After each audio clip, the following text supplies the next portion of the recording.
열매 맺지 웃음소리 넘쳐나리라.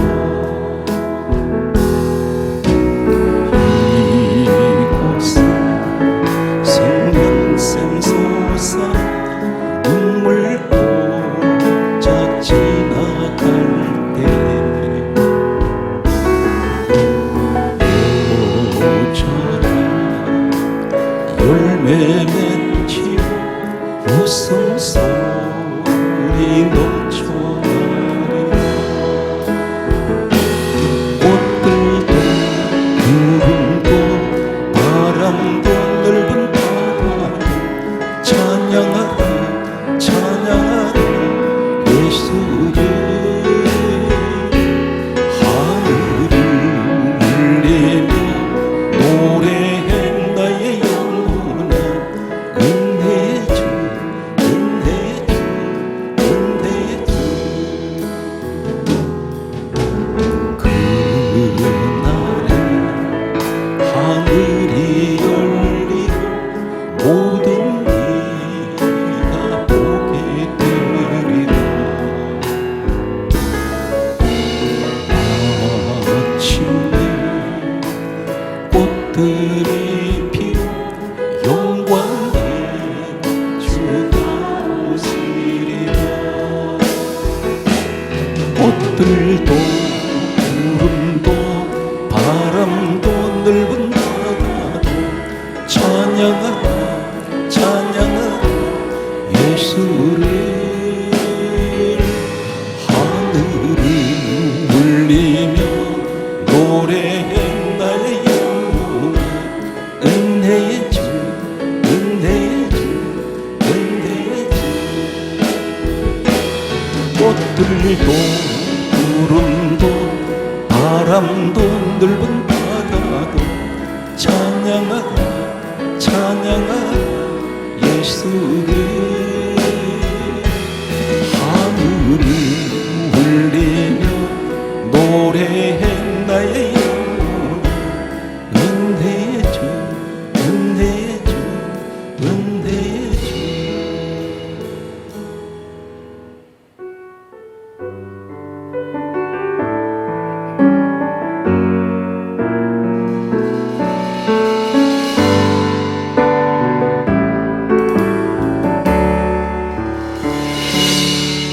오직 주의 사랑에 내 영 기뻐 노래합니다. 이 소명의 언덕 기쁨의 땅에서 주께 소랑 드립니다. 오직 주의 임재 안에 갇힌 내 영 기뻐 찬양합니다. 이 소명의 언덕 거룩한 땅에서 주께 경배드립니다. 두 손 높이 듭니다. 주께서 주신 모든 은혜 나는 말할 수 없네.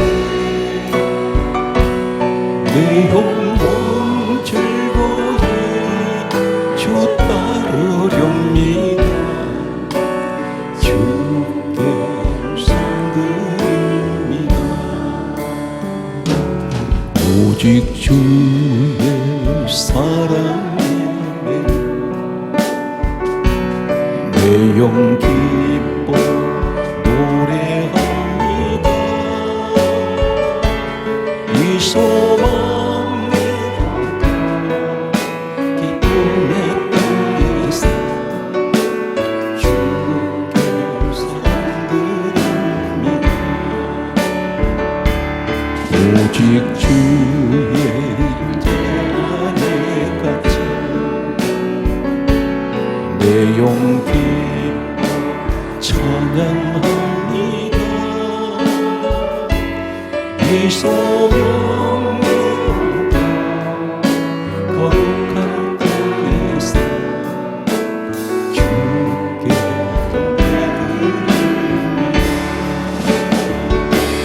주께서 주신 모든 은혜 나는 말할 수 없네. 내 영혼 즐거이 주 따르렵니다. 주의 성읍입니다.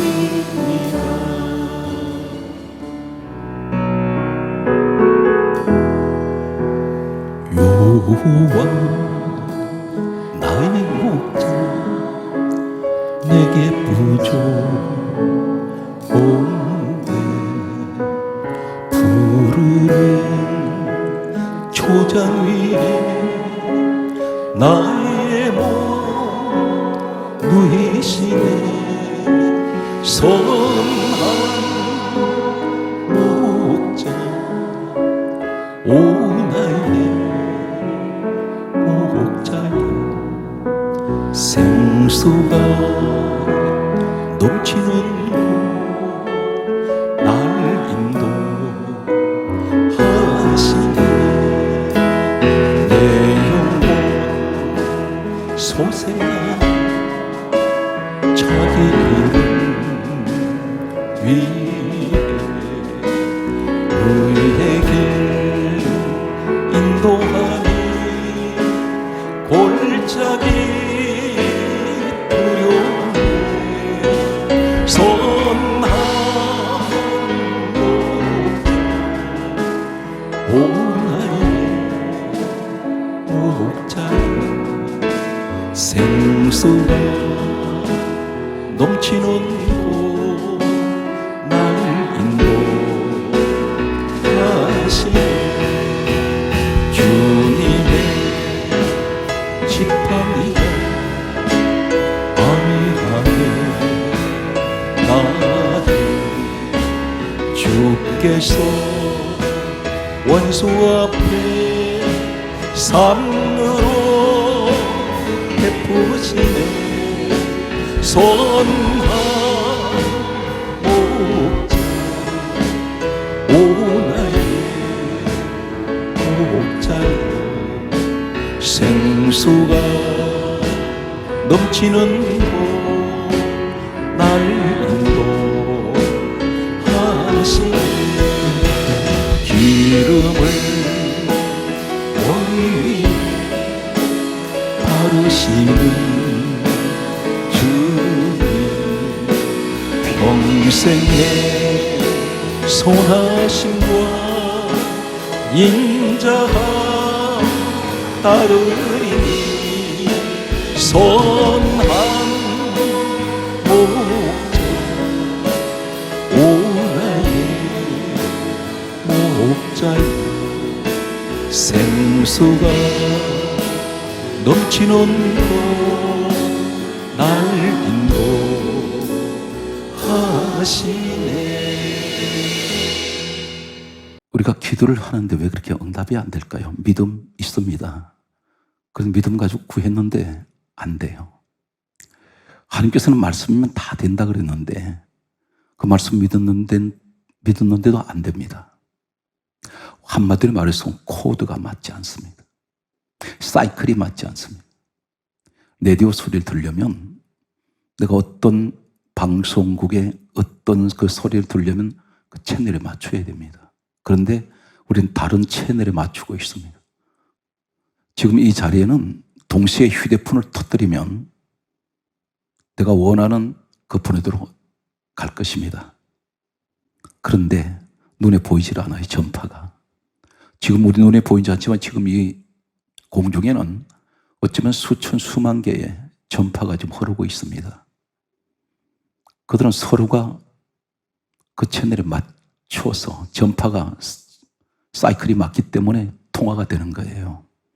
하나님과 내가 통화가 되지 않을 때가 있습니다. 엉뚱한 헛다리를 짚는 사람들이 있죠. 손뼉을 치려면 두 손바닥이 마주쳐야 소리가 나는데 계속해서 허공에다가 손을 휘젓고 있습니다. 오늘 우리 가운데는 이 시대가 너무 어둡고 답답한 시대입니다. 어느 한 사람도 신분 상관없고 경제적으로 얼마나 돈을 많이 가졌는지 아니면 얼마나 가난한지 상관없습니다. 이 시대는 한마디로 총체적으로 답답한 시대입니다. 그리고 어둡습니다. 타락한 시대입니다.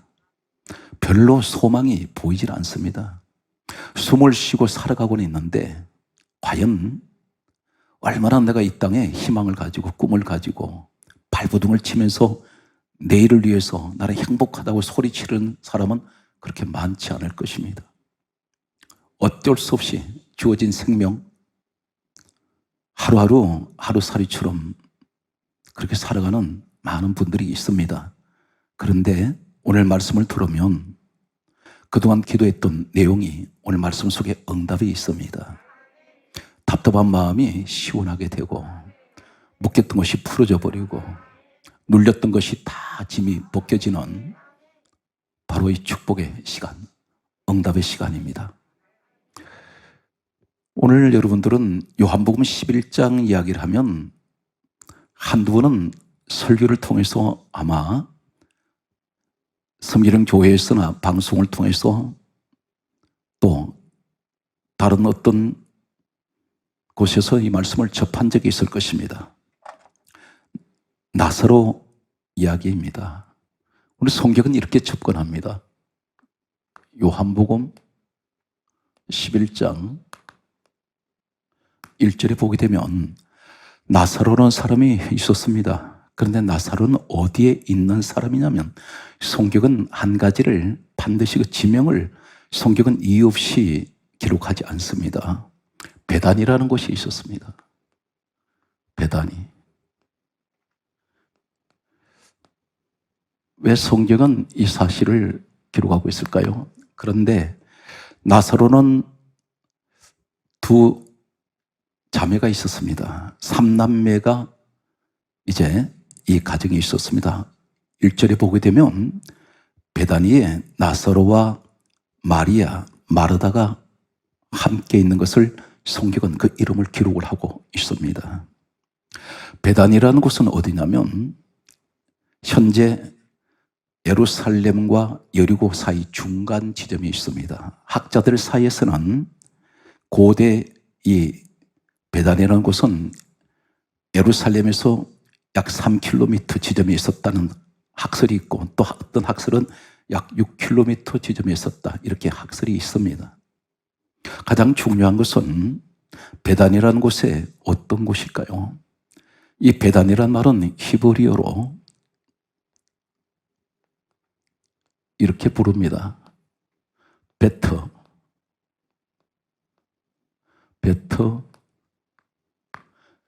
아니야. 베터 아니야라고 부릅니다. 이 말은 무슨 뜻이냐면 가난의 집, 가난의 집 그리고 고뇌의 집이라는 의미를 가지고 있습니다. 고뇌.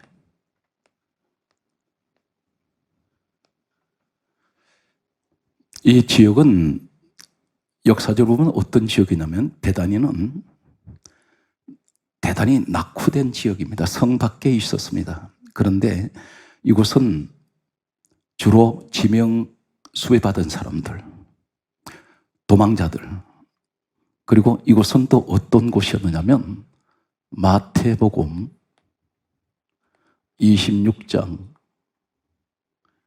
6절에 보면 나병 환자가 있는 집입니다. 나병 환자가 있는 지역이 성경은 베단이라고 되어 있습니다. 여기 시몬이라는 사람이 등장을 합니다. 나병 환자 시몬. 어떤 학자는 이렇게 말했습니다. 이 시몬이라는 사람이 바로 이 베다니에 살고 있는 나사로의 누이 마르다의 남편이었던 것으로 그렇게 전해지고 있습니다. 성경은 정확하게 기록이 안 되어 있습니다. 그런데 그러한 학설이 있습니다. 한마디로 말해서 이 베다니는 나병 환자촌입니다. 당시의 나병 환자는 성 밖으로 격리가 됩니다. 일반인들하고 같이 생활할 수가 없습니다. 베다니에 있는 나사로, 성경은 이렇게 강조합니다. 요한복음 11장 2절에 보면 이 사람은 병자입니다. 나사로는 병이 들어 있습니다. 성경에는 이 나사로의 부모님에 관해서는 전혀 언급을 하지 않습니다. 역시 전해지는 학설은 이렇게 전해지고 있습니다.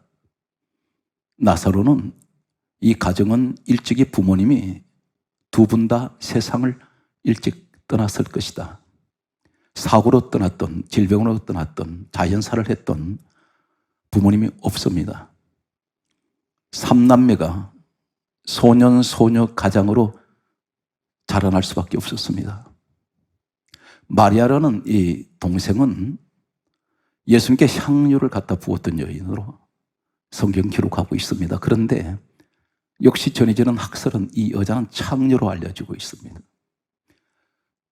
몸을 팔아야 얼마 돈을 가지고 옷 받는 나사로의 약값도 그리고 생계도 유지를 해야 되기 때문에 전혀 이 가정에는 생활 대책이 없습니다. 한마디로 말씀드려서 나사로의 집안은 구름이 잔뜩 끼어있는 우울하고 대단히 어두운 그늘진 그런 가정이었습니다. 아무도 돌봐주지 못합니다. 오늘 이곳에 있는 나사로, 그런데 주님이 유난히 나사로를 사랑하셨습니다. 성경 말씀 보게 되면 요한복음 11장 5절 말씀에 보면 성경은 이렇게 강조하고 있습니다. 예수님의 사랑하시는 자, 그렇게 기록합니다. 예수님께서는 나사로를 사랑하셨습니다. 사랑하는 성도 여러분, 여러분 세속적인 사랑은 어떤 것인지 아십니까? 나보다 좀 힘이 있고, 나보다 좀 더 잘 살고, 나보다 좀 더 인물이 좋고, 나보다 좀 더 가문이 좋고, 세상 조건이 나보다 훨씬 나으니까 그런 사람을 사랑한다는 사람이 있습니다. 그것은 주님의 조건이 아닙니다. 주님은 나사로 같은 가정을 보실 때 가장 상처가 있는 가정이에요. 아픔이 있는 가정입니다. 어쩌면 나사로는 몇 년 동안 투병 생활했는지는 기록이 없습니다. 그럼 무슨 병인지도 기록이 없습니다. 그러나 그런 오랫동안 질병 가운데 고통받고 있는 사람이었습니다. 이 사람에게는 희망이 없습니다. 성경 말씀은 이 사실이 또 이렇게 기록하고 있습니다. 요한복음 11장 11절에 나사로를 가리켜서 예수님께서 친구라고 부르셨습니다. 유일하게 친구, 우리 친구 나사로 이렇게 부르셨습니다. 주님이 사랑하셨고 친구라 부르시고, 주님께서 이 가정을 어느 정도 사랑하셨느냐면 마태복음 21장 17절에 보게 되면 예수님께서는 나귀를 타시고 이제 마지막으로 십자가를 이제 지시기 위해서 예루살렘을 마지막으로 들어가십니다. 들어가셨을 때에 그곳에서 주님의 성전으로 들어가셨습니다. 성전에 들어가셨더니 이 사람들이 예배 드리는 자리에서, 기도하는 자리에서 예배, 기도는 관심 없고 양과 소를 매매하고 있었습니다. 성전 안에서. 그래서 예수님께서 그들 상을 다 둘러푸시고 내쫓아 버렸습니다. 성전은 주님의 몸입니다. 하나님 집입니다. 그런데 거기서 주무셔야 하는데 나오세요. 나오셔서 마태복음 21장 17절에는 이렇게 기록하고 있습니다. 무엇이라고 기록하냐면 베다니에서 유하시니라 이렇게 기록합니다. 마지막 겟세마네 동산에서 이제 기도를 하시고 붙잡히셔서 십자가의 길로 이제 걸어가셔야 되는데 베다니를 또 찾아가셨어요. 베다니에 이제 누가 있습니까? 나사로 집이 있습니다. 냄새나고 곰팡이 썰고 대접할 거 하나도 없는 이러한 곳을 주님은 얼마나 이 나사로를 사랑하시는지, 그래서 그 가족들도 알고 있습니다. 주님의 사랑하시는 자가 병들었나이다, 이렇게까지 말할 정도였습니다. 그만큼 사랑하셨습니다. 여러분 가운데 주님이 그렇게 사랑하신데도 몸이 아플 수가 있어요. 여러분 사랑하신데도 경제적으로 어려움이 있을 수 있습니다. 여러분 주님께서 그토록 사랑하시는데도 여러분 가정에 어려움이 있을 수가 있습니다. 저주가 아니에요. 우리는 때때로 무조건 예수 믿으면 세상에 출세하고 돈 억만장자가 되고 사업 무조건 잘 되고, 이것은 하나님 뜻이 아닙니다. 그것은 구원의 조건이 아니에요.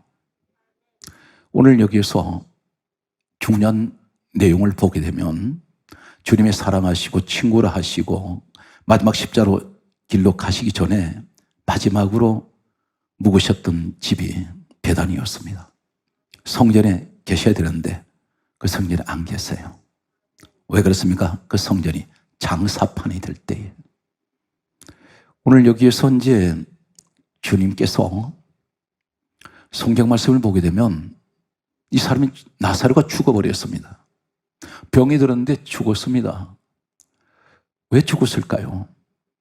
오늘 성경은 나사로 이야기를 단순하게 죽었는데 살려주시는 사건이 아니라 가장 대단히 중요한 내용을 이제 오늘 우리에게 가르쳐 주고 있습니다. 요한복음 11장 9절 말씀을 보면 이렇게 말씀합니다. 오늘 대단히 중요한 말씀이 소개되어요. 나사로가 죽었는데 예수님께서 나사로 이야기를 하시면서 하신 말씀이 요한복음 11장 9절에 낮이 12시가 아니냐 이렇게 물으세요. 제자들에게 낮이 12시가 아니냐. 사람이 낮에 다니면 이 세상 빛을 보므로 실족하지 아니한다. 세상 빛을 보면 실족하지 않는다는 거예요. 나사로 좀 죽었는데 나사로 사건에서 이 말씀이 느닷없이 전혀 앞뒤가 맞지 않는 말씀을 하세요. 나사로가 병들었으면 우리 곧 치료하러 가자 이렇게 말씀하셔야 되는데, 죽었으면 살리러 가자 이렇게 말씀하셔야 되는데 그 말씀이 아니라 낮이 12시가 아니냐. 사람이 낮에 다니면 이 세상 빛을 보므로 실족하지 아니한다. 이 말씀이 무슨 말입니까? 낮이 12시면 지구와 태양이 가장 가까이 있는 시간이에요. 그러면서 하시는 말씀은 또 이렇게 말씀합니다. 요한복음 11장 10절과 11절을 소개합니다. 10절 말씀에 이렇게 말씀합니다. 사람이 밤에 다니면 빛이 그 사람 안에 없는 거로 실족하느니라. 낮에 다니면 이 세상 빛을 보는 사람은 실족하지 않고, 밤에 다니는 사람은 빛이 그 사람 안에 없기 때문에 실족한다는 것입니다. 넘어진다는 것입니다. 나사로 이야기입니다. 그러면서 이제 하신 말씀이 요한복음 11장 11절에 우리 친구 나사로가 잠들었도다. 내가 깨우러 가노라. 이 말씀을 하세요. 이 말씀이 무슨 말씀인지 아십니까?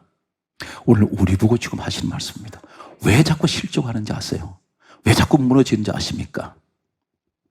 여기 지금 말씀하시는 요한복음 11장 9절과 10절에 계속 빛 말씀하세요. 빛을 보는 자는 낮에 다니는 사람인데 안 넘어진다. 실족 안 한다. 그런데 밤에 다니는 사람은 빛이 어디 있다 그랬습니까? 그 사람 안에 없는 거로 없다는 거예요. 빛이. 그러면 실족한다. 예수님이 지금 나사로의 죽음 사건을 통해서 무엇을 말씀하냐면 지금 결정적으로 우리에게 지금 하시는 말씀입니다. 왜 그렇게 기도를 했는데도 응답이 안 되고, 그렇게 오랫동안 교회를 다니시는데도 왜 한 가지도 내 가정은 기도하는 대로 전혀 이루어지는 게 없을까? 그리고 내가 예배를 드리고 앉았는데 수십 년 교회를 다녀도 믿음이 전혀 안 자랍니다. 왜 그렇습니까? 늘 근심 가운데 있습니다. 늘 두렵습니다. 불안합니다. 주님께서 이렇게 말씀합니다. 오늘 여러분 가운데 이 축복의 주인공이 되십시오. 요한복음 8장 12절에 이렇게 말씀합니다. 예수님께서 말씀합니다. 나는 세상의 빛으로 왔나니. 주님의 빛이라는 거예요. 나를 따르는 자는, 나를 따르는 자, 어둠에 다니지 않고 생명의 빛을 얻으리라. 이 말씀이 무슨 말씀인지 아십니까? 예수님이 생명의 빛이라시는 거예요. 생명의 빛이라는 것입니다. 그런데 나사로는 빛이 없어요. 무슨 얘기입니까? 그 말이. 오늘 유감스럽게도 한국 교회에 이런 분 많습니다. 나사로가 평소에 주님을 대할 때는 너무나 좋으신 분이었습니다. 인자하시고 온유하시고 늘 사랑이 많으신 분으로 보았습니다. 그런데 정작 나사로 속에 빛이 들어오지 않습니다. 다시 말해서 예수님은 하나님 아들이시며 죄인을 구원하시는 구원의 주 메시아인 것을 그는 영접하지 못했습니다. 빛이 들어오질 않아요. 그래서 예수님 말씀하시기를 나사로가 죽었을 때 뭐라 말씀하셨습니까? 낮이 12시가 아니냐. 이 말은 우리 주님은 빛이세요. 우리 주님은 성경은 이렇게 말씀합니다. 하나님을 가리켜 해와 같다 그러셨습니다. 다시 말해 태양과 지구는 가장 가까이 있을 때가 낮 12시입니다. 지금 나사로 앞에 지금 누가 와 계세요? 주님이 와 계세요. 가장 가까이 와 계세요. 그런데 낮이 12시가 아니냐 그 말씀이에요. 그런데 사람이 낮에 다니면 낮은 밝은 곳입니다. 사람의 빛을 봄으로 실족하지 않는다. 그런데 나사로의 죽음은 뭘 말씀합니까? 사람이 밤에 다니면 빛이 그 사람 안에 없다는 거예요. 어둡다는 거예요. 그래서 빛이 그 사람 안에 없는 거로 실족하느니라. 이 말이 무슨 말이냐면 늘 나사로는 주님을 만나서 위로도 받고 소망도 가지고 하는데 환경이 너무나 어렵습니다. 마음이 캄캄한 밤이에요. 생명의 빛 대신 주님이 앞에 와 계시는데도 주님을 영접하지 못했다는 것입니다. 넘어져 버립니다. 실족해 버립니다. 빛이 없어요. 그 사람 안에 없어요. 우리 가운데 교회 생활에서 보면 예배는 드리고 앉아 있는데 내 안에 주님이 안 계세요. 무엇이 대신 앉아 있습니까? 우상처럼 근심에 앉아 있어요. 빛이 들어와야 되는데 생명의 빛이 내 마음에 들어오면 어둠이 거쳐질 텐데 주님은 늘 밖에다 모셔놓았어요. 내 속에 빛이 들어오면 근심 사라집니다. 말씀을 계속 들으세요. 성경 뭐라 말씀합니까? 요한 1서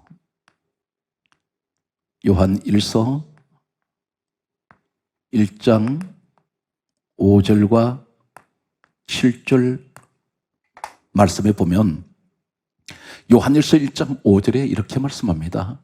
하나님은 빛이시라. 그에게는 어두움이 조금도 없으시느니라. 우리는 어둠 갖고 있잖아요. 지금 주님 앞에 나와 앉아 있는데 늘 마음이 우울해요. 마음이 늘 어두워요. 어둡다는 것은 요한일서 1장 5절 말씀을 그대로 적용을 하면 하나님 빛이신데 그에게는 어둠이 조금도 없어요. 내 마음이 왜 어두워집니까? 하나님이 안 계신다는 거예요. 그러니까 늘 불안해요. 늘 두려워요. 늘 근심하는 거예요. 성경은 분명히 베드로전서 5장 7절에 너희 염려를 다 주께 맡기라 했는데 못 맡깁니다. 그거 붙들고 있는 거예요. 주님 앞에. 내가 주님 앞에 앉아 있는데 이 자리에 말씀은 듣고 있는데 못 내려놓습니다. 기도하는 목적이 무엇입니까? 내 문제를 주님께 맡기는 것이에요. 그래서 주님께 해결해 달라는 겁니다. 그런데 기도는 하는데 쥐고 있단 말이에요. 이 문제 덩어리를. 이걸 못 내려놓아요.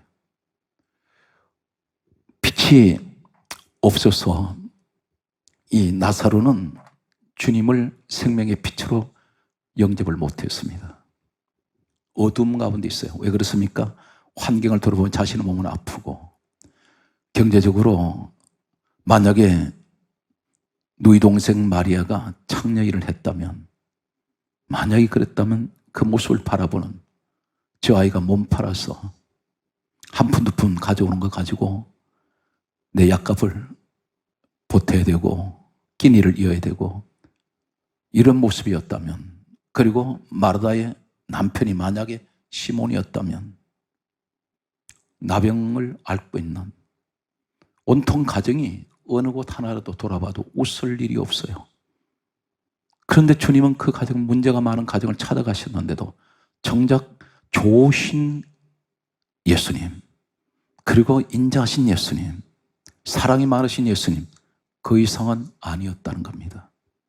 내 마음에 사랑하는 성도 여러분, 생명의 빛이 되시는, 온 천하를 다 주고도 바꾸실 수 없는, 천하에 구원받을 이름은 예수밖에 없는 주님의 생명빛이 내 마음에 들어오시기 바랍니다. 그분을 모셔드려야 돼요. 그리고 근심을 쫓아내야 돼요. 내 마음속에 근심이 들어오거든 그렇게 기도해야 됩니다. 생명의 빛 되시는 주님, 제 마음에 임재하여 주옵소서. 나사로는 생명의 빛을 마음속에 영접을 못했습니다. 실족합니다. 그런데 주님은 살려냈어요. 또 한 사람을 소개합니다. 인생이 바꿔지는 사람이 있습니다. 예수님을 만나면 누구든지 이 사람같이 하나님께서 크고 귀하게 쓰실 수 있습니다. 다른 조건 하나도 없습니다. 무조건 빛을 만나면 달라지게 되어 있습니다. 누가 달라지게 만듭니까? 내 의지와 상관없이 하나님이 선택하셔서, 하나님 다듬으셔서, 하나님 만들어 가셔서 인류 역사의 큰 인물로 아무도 기대하지 못했던 사람을 이렇게 쓰십니다. 여러분이 가정이 이런 축복의 가정이 되십시오. 그에 따라서요, 나는 결코 절망하지 않습니다. 거기 하세요. 나에게는 하나님을 향한 꿈이 있습니다. 이 꿈을 절대 접으시면 안 됩니다. 성경 말씀을 소개하겠습니다. 사도행전 9장 1절에 보게 되면 주의 제자들에 대해서 위협과 살기가 등등했던 한 사람이 있습니다. 주의 제자들은 주의 종입니다. 주의 종들에 대해서 위협과 살기, 공갈치고 겁을 주고 겁박하는 자, 그리고 살기가 뭡니까? 혈기가 하늘을 찌르는 사람이 있었어요. 그 사람이 바로 바울된 사울이었습니다. 유명한 사람이 되죠. 이 사람은 아무도, 단 한 사람도, 자기 자신도 마찬가지입니다. 자신이 예수님 믿을 줄 몰랐어요. 단순하게 믿는 정도가 아니라 예수님이 이 땅에 오신 이후의 2000년 역사 속에 가장 위대한 하나님의 종 가운데 최고의 종으로 쓰임받을 줄 몰랐습니다. 그 사람은, 이 바울은 우리가 알고 있다시피 신약 성경 27권 가운데 13권에서 14권을 기록한 것으로 전해지고 있습니다. 살아서 셋째 하늘까지 올라갔다 내려온 사람은 예수님 택하신 제자들 가운데 바울이 한 사람입니다. 이 사람은 손수건 앞치마만 가지고도 사람 몸에 갖다 던지면 질병이 치료돼 버리고 귀신이 떠났습니다. 놀라운 일이 납니다. 귀신이 그렇게 말합니다. 나는 예수님도 알고 바울도 아는데 귀신이 아는 자예요. 오늘 여기에 이 바울은 자기가 자기 자신이 예수님을 믿겠다고 한 적이 없습니다. 주님이 강권적으로 붙잡습니다. 여러분 마찬가지예요. 스스로가 내가 예수님을 믿겠다고 찾아온 사람이 과연 얼마나 될까요? 주님이 어느 날 문제를 통해서, 환경을 통해서 그렇게 몰아가시더라는 겁니다. 그래서 붙드신 거예요.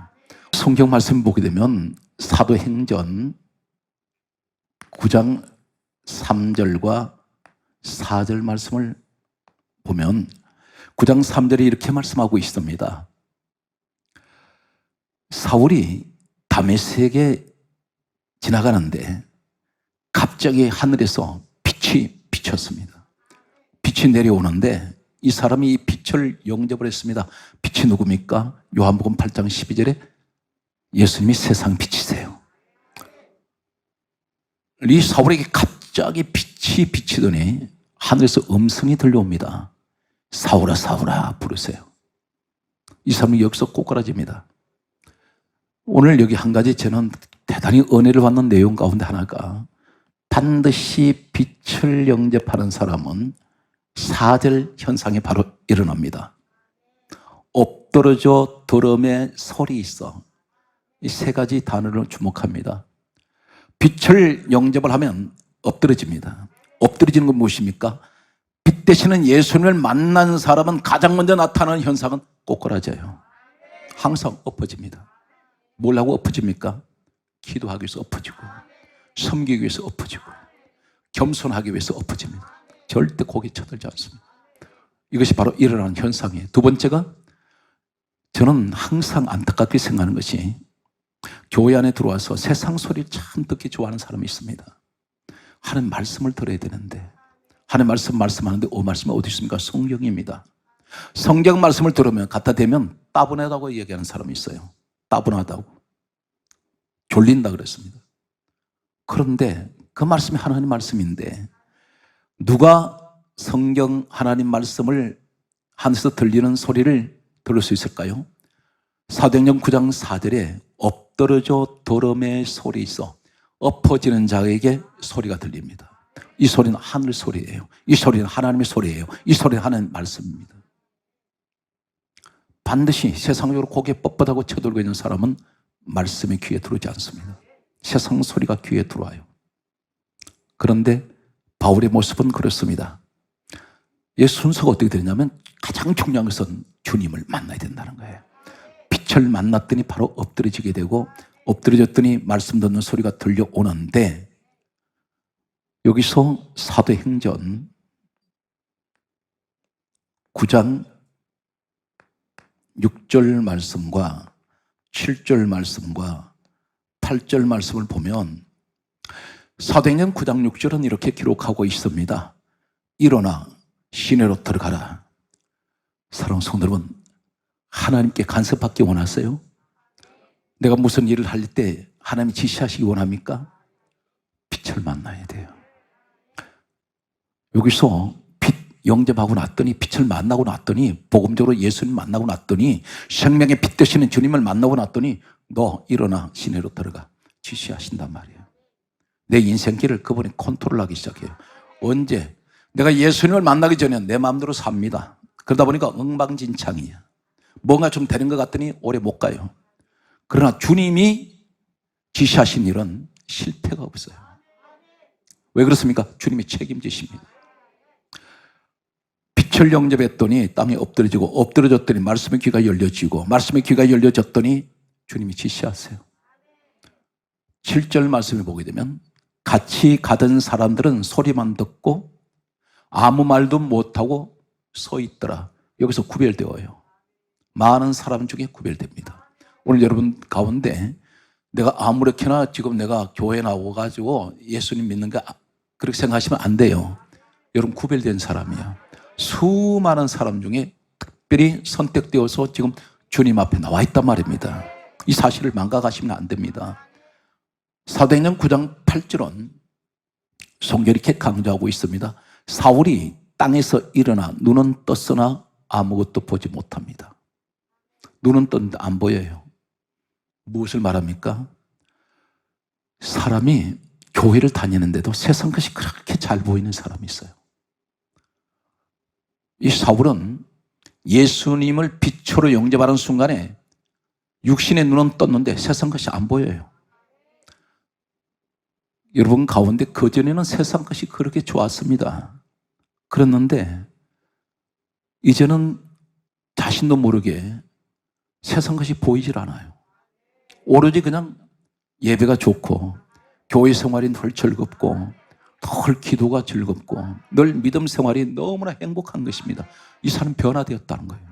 자신도 모르게 변화되어 버렸습니다. 지금 사울이 그 모습입니다. 눈은 떴는데 안 보여 아무것도. 육신에 눈 떴습니다. 그런데 놀라운 사실은 이 사람이 눈은 떴는데 눈이 장님이 되어버렸어요. 아무것도 안 보입니다. 성경 말씀은 이렇게 기록하고 있습니다. 10절 말씀을 보게 되면 하나님께서 특별히 주님이 돕는 자를 보내주세요. 여러분 주님 만나면 돕는 자 보내줍니다. 나 살려주세요. 내 힘으로 안 하고 주님이 지시하세요.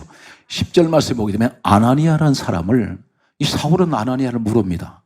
그런데 주님이 직접 아나니아에게 지시를 하세요. 너 지금 집가에 가서 기도하는 사람이 있는데 그 사람 사울이라는 자가 있다. 그렇게 하면서 거기를 가라 그러시는 거예요. 오늘 사람들은 주님이 보내주시는 돕는 자 만나시는 여러분 되시기 바랍니다. 그리고 여러분, 우리가 상식으로 생각할 때 내 주변에 아는 사람을 통해서 아니에요. 전혀 내가 모르던 사람이 오늘 나를 도우려고 올 때가 있다는 것입니다. 그것이 바로 하나님 방법이에요. 17절 말씀을 계속해서 보면 오늘 사도행전 9장 1절에 보게 되면 주의 종들에 대해서 위협적이고 살기가 등등했던 이 사람이 빛 대신 주님을 만나고 났을 때 주의 종을 알아봐요. 아나니아는 주의 종입니다. 아나니아가 가서 안수를 하려고 할 때, 낯선 사람이 왔을 때 이 사람 받아들이지 않습니다. 얼마나 교만한지 모릅니다. 빛 대신은 주님 만나기 전에. 그런데 이 사람이 안수를 그대로 받습니다. 그전 같았으면 사도행전 9장 1절 다메섹에서 빛 대신 주님 만나기 전까지 같았으면 이 사람 죽어요. 그런데 빛을 만나고 났더니 주의 종 앞에 순종해요. 겸손해져 버려요.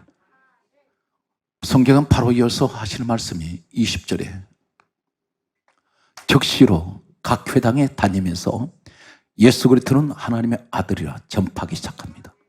복음을 전하기 시작합니다. 사람이 인생관이 달라져 버립니다. 오늘 여러분 가운데 그 주인공이 되십시오.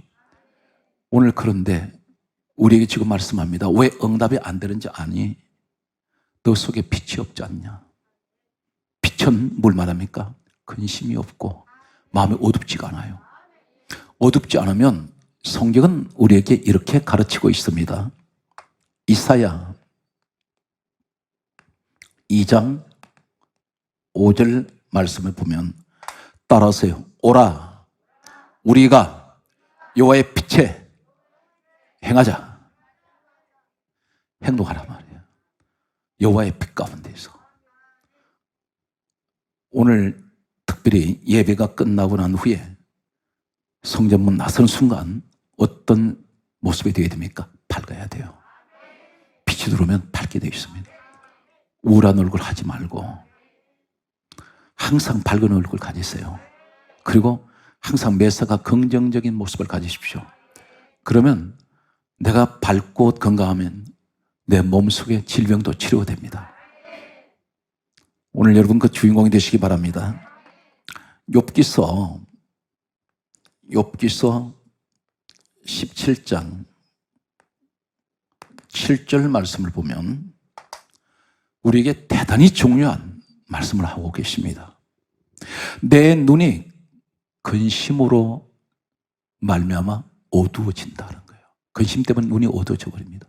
그리고 하시는 말씀이 내 온 지체가 그림자 같구나 그렇게 말씀하세요. 이 말이 무슨 말인지 아십니까? 여러분 근심하면 매사 보이는 것마다 부정적이에요. 내 마음이 어두워지면 다 어둡게 보여요. 내가 기쁘면 다 기쁘게 보여요. 여러분 체험해 보셨잖아요. 내가 즐거우면 다 즐겁게 보여요.